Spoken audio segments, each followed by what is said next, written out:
The Pentagon is moving forces closer to Syria as the U.S. weighs its options in the conflict there, Defense Secretary Chuck Hagel has suggested. He gave no details, but media reports say the U.S. Navy is strengthening its presence in the eastern Mediterranean. On Friday, President Barack Obama said fresh allegations of chemical weapons used by the Syrian government this week was of grave concern. Syria's main ally Russia said there was evidence rebels were behind the attack. The Syrian opposition, however, has said hundreds died in a government assault on the outskirts of Damascus on Wednesday. Despite calls from many different countries, there is no sign yet that the Syrian authorities will allow a UN inspection team to visit to investigate the claims. The UN's disarmament chief, Kane, is due to arrive in Damascus on Saturday to push for access to the site. UN Secretary General Ban Ki-moon said he is determined to conduct a thorough, impartial and prompt investigation into the events. Unverified footage shows civilians,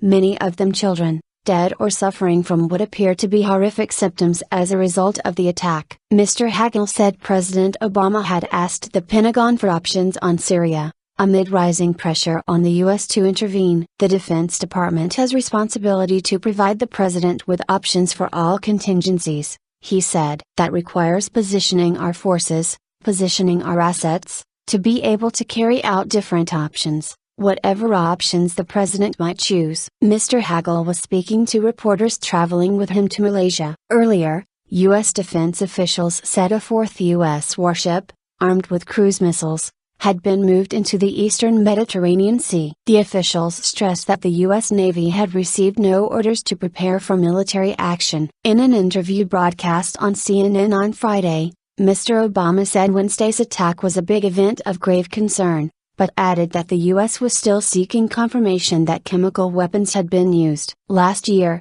President Obama said the use of chemical weapons in Syria would cross a red line and force a tough U.S. response. The BBC has learned that some in the White House are furious and regard Wednesday's attack as an outrage that breached international law and demands a response. But Mr. Obama warned in his interview, "Sometimes what we've seen is that folks will call for immediate action, jumping into stuff that does not turn out well, gets us mired in very difficult situations, can result in us being drawn into very expensive, difficult, costly interventions that actually breed more resentment in the region." Meanwhile, Russian Foreign Ministry spokesman Alexander Lukashevich said Moscow had urged Syrian President Bashar al-Assad to cooperate with UN inspectors, but also that questions remained about the willingness of the opposition to provide secure, safe access of the UN mission to the location of the incident. More new evidence is starting to emerge that this criminal act was clearly provocative,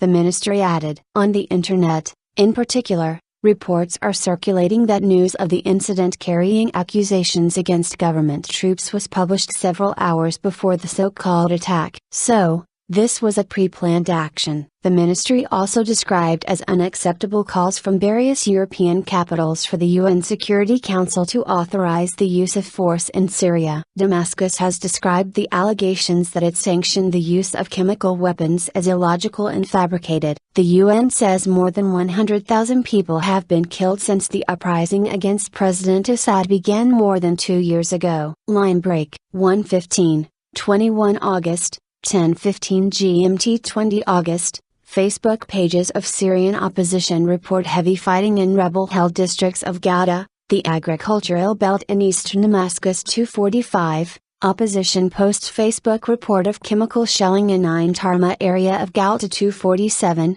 second opposition report says chemical weapons used in Zamalka area of Ghouta. In verified video footage shows people being treated on pavements in the dark and in a makeshift hospital. Reports say chemical weapons were used in Ghouta towns of Erbil, Jobar, Zamalka and Ein Tarma as well as in Muadamiyah to the west, but this is not confirmed. Syrian government acknowledges military offensive in the Ghouta area but denies chemical weapons use.